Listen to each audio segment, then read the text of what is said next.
तो आज हम इस वीडियो में 2022 में आई फैंटेसी एक्शन मूवी ब्रह्मास्त्र पार्ट 1 सेवा का एक्सप्लेनेशन करने वाले हैं। इस मूवी में लीड रोल में आपको रणबीर कपूर, आलिया भट्ट, नागार्जुन, अमिताभ बच्चन और शाहरुख खान भी देखने को मिलने वाले हैं। मूवी की स्टोरी में ब्रह्मांड के कुछ शक्तिशाली अस्त्रों और उन अस्त्रों के बाद ब्रह्मास्त्र की कहानी को दिखाया गया है। मूवी की स्टोरी काफी ज्यादा इंटरेस्टिंग है, तो कास्टिंग पर ध्यान नहीं देते हुए पूरी स्टोरी जानने के लिए इस वीडियो को लास्ट तक जरूर देखें और साथ ही चैनल को सब्सक्राइब करके वीडियो को लाइक भी कर दें। तो चलिए बिना किसी देरी के मूवी शुरू करते हैं। मूवी की स्टार्टिंग में हमें बताया जाता है कि हिमालय पर्वत पर कई साल ऋषि मुनियों ने तपस्या करने के बाद एक ब्रह्म शक्ति प्राप्त की, और जब वो ब्रह्म शक्ति पृथ्वी से टकराई तो कुछ दैव्य अस्त्रों का जन्म हुआ, जैसे अग्नि अस्त्र, जल अस्त्र, पवन अस्त्र और साथ ही कुछ पशु पक्षियों से भी बने अस्त्र। पर उस ब्रह्म शक्ति के अंदर सारे अस्त्रों का देवता ब्रह्मास्त्र पैदा हुआ, जिसे ऋषि मुनियों ने उस अस्त्र की पूजा करना शुरू कर दिया, और जिन्होंने भी ब्रह्मास्त्र की रक्षा और पूजा की वो लोग कहलाए ब्रह्मांश। और इसी तरह कई सालों तक जनरेशन बाई जनरेशन वो लोग इस ब्रह्मास्त्र और बाकी दैव्य अस्त्रों की रक्षा करते रहे। उसके बाद नेक्स्ट सीन मुंबई का दिखाया जाता है, जहाँ पर साइंटिस्ट मोहन भार्गव अपने फ्लैट पर बैठे हुए होते हैं, और वहाँ पर दो विलन टाइगर और रफ्तार मोहन भार्गव के पास आ जाते हैं, और वो ब्रह्मास्त्र का एक टुकड़ा उनसे लेने के लिए आए हुए थे। दरअसल मोहन एक ब्रह्मांश थे और उसके पास ब्रह्मास्त्र के 3 टुकड़ों में से एक टुकड़ा था, जिसकी वो कई सालों से रक्षा करते हुए आए थे। पर अब जुनून और उसके लोग उस ब्रह्मास्त्र के टुकड़े को पाना चाहते थे, और इसीलिए वो लोग मोहन पर अटैक कर देते हैं। पर यहाँ हमें पता चलता है कि मोहन के पैर में एक चमकती हुई पायल है, जो कि बानर अस्त्र है, जिसकी हेल्प से मोहन उन विलन्स को अच्छे से सबक सिखाते हैं। और काफी देर फाइट होने के बाद मोहन उस बानर अस्त्र की हेल्प से वहां से निकल जाते हैं, और वो लोग मोहन से ब्रह्मास्त्र का टुकड़ा नहीं ले पाते।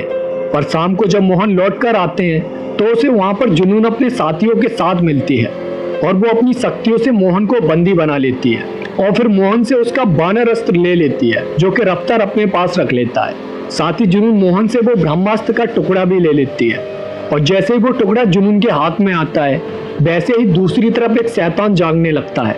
दरअसल जुनून का मकसद था कि वो तीनों ब्रह्मास्त्र के हिस्सों को ढूंढकर एक कर देगी, जिससे वो अपने मालिक शैतान को जगा पाएगी, जो ब्रह्मास्त्र के टुकड़े होने की वजह से कैद में था। उसी टाइम दूसरी तरफ हम एक लड़के शिवा को देख पाते हैं, जो कि एक डीजे होता है।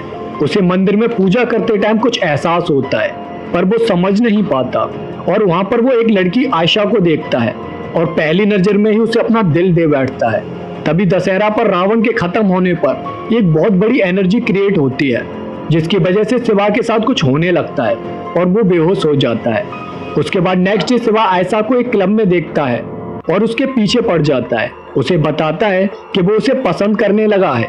उसके बाद शिवा आयशा को लेकर अपने घर आता है, जहाँ वो एक ऑर्फनेज में कुछ अनाथ बच्चों के साथ रहा करता था, क्योंकि वो खुद भी एक अनाथ था, तो उसे अनाथ बच्चों के साथ रहकर खुशी मिलती थी।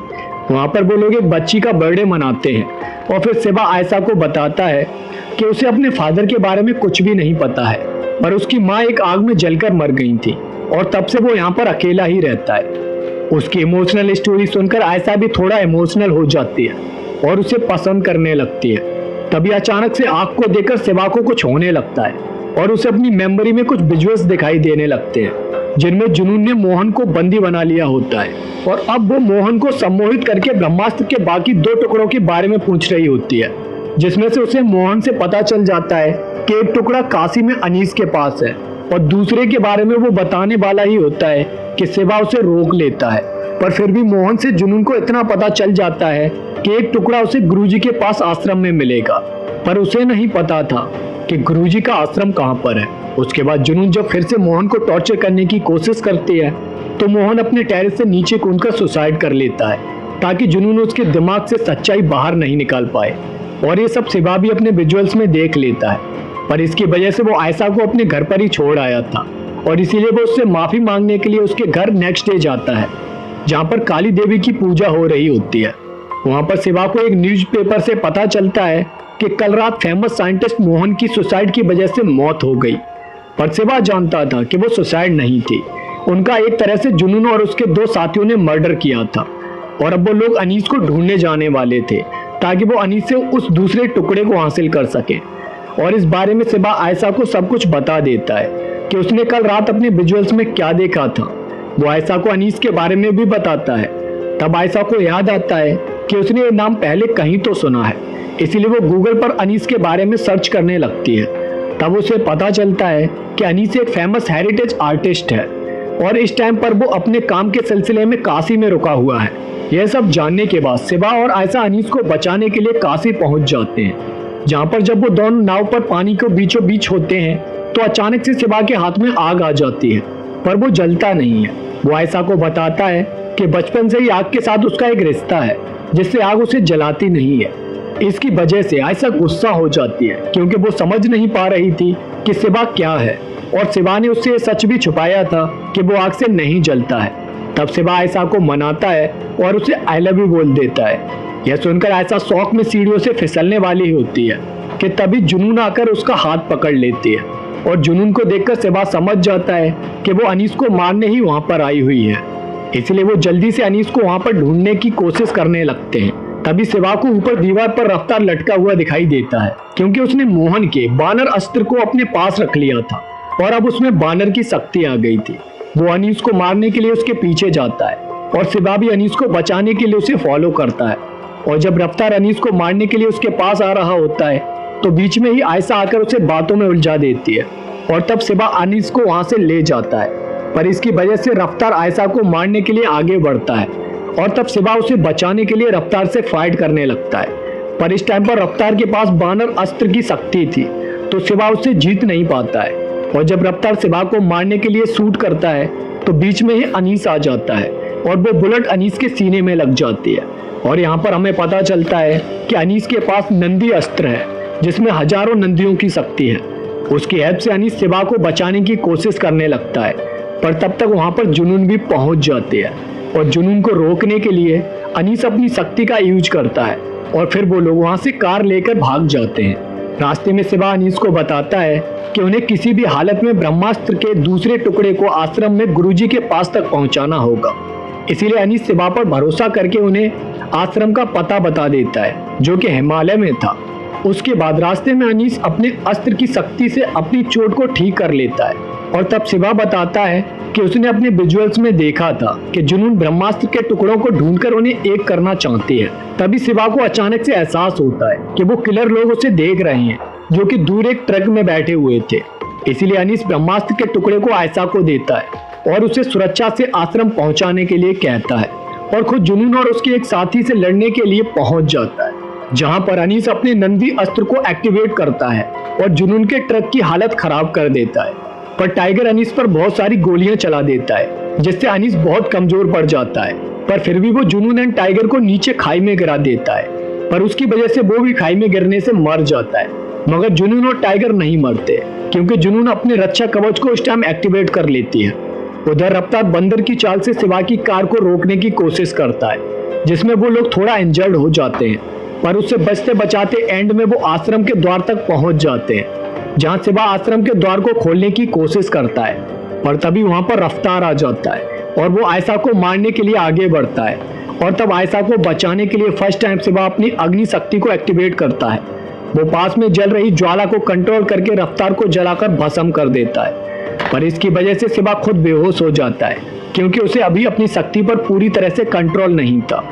उधर जुनून अपने देवता ब्रह्मदेव के पास आती है और उनसे कहती है कि वो जल्दी ब्रह्मास्त्र के बाकी टुकड़ों को ढूंढकर उन्हें जोड़ देगी और फिर वो आजाद हो जाएंगे। पर वो उन टुकड़ों को पाने के लिए ब्रह्मदेव से उनकी ताकत मांग लेती है, जिसका यूज करके वो अपने मकसद को पूरा कर सके। दूसरी तरफ गुरुजी अपने बाकी अस्त्रों और ब्रह्मांश को बताते हैं कि उनके दो प्रमुख ब्रह्मांश मोहन और अनीस मारे गए हैं, और जुनून ब्रह्मास्त्र के टुकड़े को पाने के लिए यहाँ पर कभी भी आ सकती है, इसलिए उन सबको अलर्ट रहना होगा। वहां पर सिबा को कुछ और लोग भी मिलते हैं, जिनके पास कुछ अस्त्रों की शक्तियां थी, जैसे कि रॉबर्ट अपने धनुष से नाग निकाल सकता था, क्योंकि उसके पास नाग अस्त्र था। लिटिल टेंजो चीजों को हवा में उड़ा सकता था, और रानी सुरक्षा की वॉल क्रिएट कर सकती थी। वहां पर गुरुजी सिबा को भी बताते हैं कि उसके अंदर भी एक शक्ति है, अग्नि की शक्ति, और वो खुद एक अग्नि अस्त्र है, इसीलिए ही उसने रफ्तार को आग से भस्म कर दिया था। पर सिबा को ये सब शक्तियां नहीं चाहिए थी, उसका मकसद सिर्फ ब्रह्मास्त्र के टुकड़े को गुरुजी तक पहुंचाना था। अब वो वहां से जाने लगता है। तब गुरुजी उसे बताते हैं कि वो बचपन से ही आग से इसीलिए जुड़ा हुआ है क्योंकि उसके माता पिता खुद एक ब्रह्मांस थे और इसीलिए उसे भी अग्नि अस्त्र वरदान में मिला है। और अगर वो अपने माता पिता के बारे में जानना चाहता है तो उसे यहाँ पर रहकर अपने अग्नि अस्त्र को कंट्रोल करना सीखना होगा। अपने माँ बाप के लिए शिवा वहाँ रहकर गुरुजी की बात मान लेता है और ऐसा गुरुजी के कुछ लोगों के साथ शिवा की चीजों को लेने के लिए उसके घर चली जाती है। और शिवा जुनून के मकसद के बारे में गुरुजी और अपने साथियों को बता रहा होता है। शिवा वहाँ पर एक नाव को देखता है जिस पर अमृता नाम लिखा हुआ था। ये अमृता कौन थी ये हम आगे जानेंगे। उधर जुनून ब्रह्मदेव की शक्ति से एक गांव के लोगों को अपने बस में कर लेती है और इस तरह वो एक बड़ी सेना खड़ी कर लेती है। तभी शिवा अपने विजुअल्स में देखता है कि टाइगर आयशा को मारने के लिए उसके पास पहुंच गया है, जहां पर टाइगर के पास अब नंदी अस्त्र था जिसे उसने अनीस की मौत के बाद अपने पास रख लिया था। वहां पर गुरुजी के लोग आयशा को बचाने की कोशिश करते हैं पर टाइगर की शक्ति के आगे उनकी शक्ति कम पड़ रही होती है और उसी लड़ाई में आयशा की चोट लग जाती है। और ये सब देखने के बाद जल्दी से शिवा आयशा को कॉल करता है और तब आयशा सारी बात उसे बता देती है और कहती है कि वो अब ठीक है। इसके बाद गुरुजी शिवा से अपने अग्नि अस्त्र को कंट्रोल करने के लिए कहते हैं पर शिवा कहता है कि वो आग से डरता है क्योंकि आग ने उसकी माँ को उससे छीन लिया था। तब गुरुजी उसे समझाते हैं और आग के साथ उसका रिश्ता बतलाते हैं जिससे अब आयशा और उसके प्यार के लिए शिवा आग को कंट्रोल करना सीख लेता है। पर अभी भी वो बिना ज्वाला के अपने अस्त्र को यूज नहीं कर सकता था, इसीलिए गुरुजी उसे एक लाइटर देते हैं ताकि वहां से उसे स्टार्टिंग में ज्वाला मिल सके। तभी एक आदमी आकर शिवा पर अटैक कर देता है क्योंकि वो आग के एक टुकड़े के बस में था जो उसके गले में ताबीज की तरह जुनून ने लटका रखा था। इसके बाद गुरुजी समझ जाते हैं कि जुनून जरूर उनके आश्रम पर अटैक करने का प्लान बना रही है और उसी ने ही उस आदमी को गुरुजी के आश्रम के बारे में पता करने के लिए भेजा था। अब गुरुजी शिवा को उसके माँ बाप की कहानी सुनाने के लिए रेडी हो जाते हैं। वो शिवा को बताते हैं कि आज से 30 साल पहले ब्रह्मांस का मठ समुद्र के बीच में हुआ करता था। उस टाइम पर ब्रह्मास्त्र टुकड़ों में बटा हुआ नहीं था। साथ ही वहां पर गुरुजी के साथ एक देव नाम का ब्रह्मांस भी रहता था जो बहुत शक्तिशाली था। उसके पास एक नहीं कई सारे अस्त्रों की शक्तियां थी पर उसका सबसे ज्यादा खास अस्त्र था अग्नि अस्त्र। उसने अपने अग्नि अस्त्र की शक्ति को इतना ज्यादा पावरफुल कर रखा था कि सारे ब्रह्मांस उसके सामने कुछ भी नहीं थे और इसी वजह से उसके दिमाग में ब्रह्मास्त्र को पाकर ब्रह्मदेव बनने का विचार आया और उसने सारे ब्रह्मांस को हराकर ब्रह्मास्त्र को हासिल कर लिया। पर दुनिया को बचाने के लिए एक और ब्रह्मांस अमृता ने देव के साथ आखिरी लड़ाई लड़ी जिसमें उसने ब्रह्मास्त्र को 3 टुकड़ों में बांट दिया और फिर ब्रह्मांस मठ कहीं समुद्र में डूब गया जिसमें देव और अमृता का भी कुछ पता नहीं चला। कुछ दिन बाद गुरुजी को समुद्र से अमृता की नाम मिली जिस पर ब्रह्मास्त्र के 2 टुकड़े मिले थे। तीसरा टुकड़ा कहाँ गया इसके बारे में किसी को भी कुछ नहीं पता था। उसके बाद शिवा को पता चलता है कि देव और अमृता का रिश्ता प्रेम का रिश्ता था। वो दोनों एक दूसरे के साथ उस टाइम रिलेशनशिप में थे और उस लड़ाई के टाइम अमृता प्रेग्नेंट थी और फिर उस लड़ाई के बाद अमृता ने एक बच्चे को जन्म भी दिया जो कि शिवा ही था, यानी देव और अमृता का बेटा शिवा था। इसीलिए ही उसके पास अग्नि अस्त्र था। उसके बाद उन लोगों को जुनून अपनी आर्मी के साथ दिखाई देती है जहाँ पर वो अपनी आर्मी से कह रही होती है कि उन्हें कैसे भी करके गुरुजी के आश्रम को ढूंढना होगा और उनसे ब्रह्मास्त्र के बाकी टुकड़ों को हासिल करना होगा। वहाँ पर शिवा उस आग के पत्थर वाले लॉकेट को खुद पहनकर देखता है जो उसे उस सम्मोहित आदमी से मिला था जो उसे मारने आया था और तब शिवा को देव का अपीयरेंस दिखाई देता है। वो उसे अपनी तरफ खींचने की कोशिश कर रहा था और उसकी वजह से ही जुनून को भी शिवा और गुरुजी के बारे में पता चल गया था क्योंकि जुनून के हाथ में भी एक वैसा ही पत्थर बंधा हुआ था जो उसे देव के साथ जोड़ता था। उसके बाद गुरुजी जल्दी से शिवा के गले से वो पत्थर निकाल लेते हैं और शिवा नॉर्मल हो जाता है। उसके बाद वो लोग आश्रम लौट आते हैं जहाँ पर शिवा आयशा को देखकर बहुत खुश होता है क्योंकि वो शिवा के सामान के साथ वापस आ चुकी थी।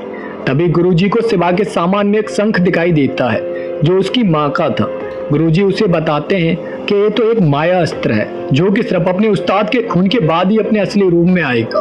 और फिर जैसे ही शिवा अपने ब्लड की कुछ बूंदे उस शंख पर डालता है तो वो एक बॉक्स में कन्वर्ट हो जाता है और उस बॉक्स के अंदर उन्हें तीसरा ब्रह्मास्त्र का टुकड़ा मिल जाता है जो कि उसकी माँ ने उसमें छुपा कर रखा था। यानी इससे प्रूव हो जाता है कि शिवा अमृता का ही बेटा था।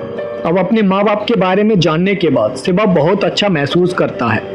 उसके बाद नेक्स्ट डे जुनून अपनी आर्मी के साथ आश्रम पर अटैक कर देती है जहाँ पर वो गुरुजी से दूसरा टुकड़ा लेकर उन सबको बंदी बना लेती है। अब उसे तीसरा टुकड़ा और चाहिए था जिससे वो उस ब्रह्मास्त्र को पूरा कर सके। और उसके लिए सिवा आयशा के साथ जुनून के पास आता है और उसे वो तीसरा टुकड़ा दिखाता है। और जब जुनून उसे लेने के लिए आगे बढ़ती है तो सिवा चारों तरफ आग लगा देता है और जुनून के लोगों से लड़ने लगता है। यहाँ पर सिवा का विकराल रूप हमें देखने को मिलता है जो कि उसने अपने अग्नि अस्त्र से क्रिएट किया था। पर तभी हमें जुनून के अस्त्र के बारे में दिखाया जाता है। दरअसल उसके पास जल अस्त्र था और अब वो उसकी हेल्प से सिवा की आग को बुझा देती है और सिवा को मारने के लिए उसके पास आती है। पर तभी सिवा के बाकी साथी अपने अस्त्रों के साथ आकर जुनून पर अटैक कर देते हैं और यहाँ पर काफी देर तक जुनून और सिवा के लोगों की फाइट चलती रहती है।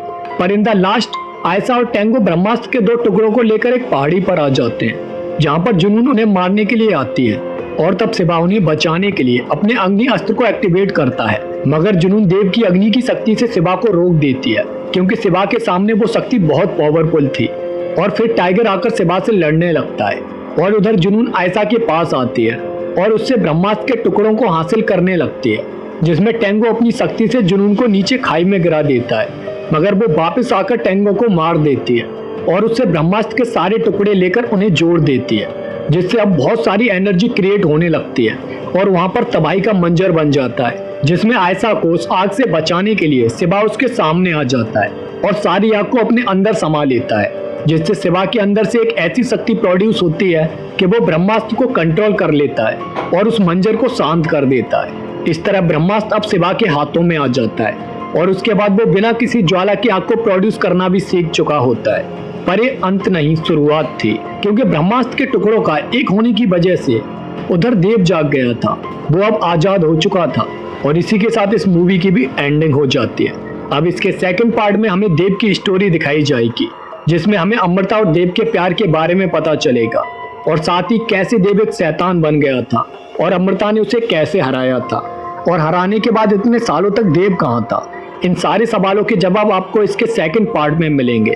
तो क्या आप चाहते हैं कि एक वीडियो में इसके सेकंड पार्ट में आने वाली स्टोरी का प्रेडिक्शन वीडियो बनाया जाए? अगर आपका जवाब हाँ है तो ज्यादा से ज्यादा कमेंट करें। तो दोस्तों, आपको ये मूवी कैसे लगी कमेंट करके जरूर बताना, साथ ही चैनल को सब्सक्राइब करके वीडियो को लाइक भी कर देना। तो इसी के साथ मिलते हैं नेक्स्ट वीडियो में एक और सस्पेंस थ्रिलर मूवी के साथ। तब तक के लिए जय हिंद।